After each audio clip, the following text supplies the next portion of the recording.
125 रुपये जात होते त्यावेळेस आपले 200 रुपये जात 200 रुपये दिवाळीमध्ये मी 200 रुपये किलो फुलं विकली.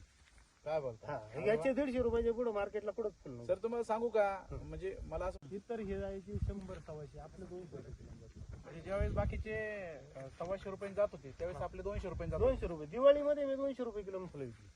काय बोलता हा याचे 150 रुपयाचे पुढे मार्केटला कुठंच फुल नाही. सर तुम्हाला सांगू का म्हणजे मला असं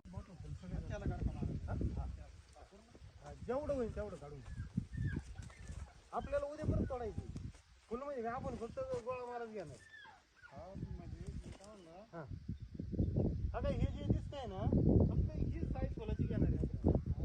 हा, तुम्ही फुलं सगळेजण आहे ना सगळेजण फुलं तोडायला नंतर परत प्रॉब्लेम नको यायला. आपल्याला उद्या परत तोडावंच लागणार. तोडायला किती वर्कर राहते कामगार तर याला तोडायला काय नाही एक माणूस 100 किलो तोडू. याला मजुरीच कमी लागते कोण तोडायला घरच्या घरीचे. बरोबर हा अच्छा बरोबर याला तोडायला माणूस बळ फार कमी लागेल. तिथून नगर किती डिस्टन्स आहे 40 किलोमीटर. म्हणजे तुम्हाला मार्केट जवळ आहे हो मी डेली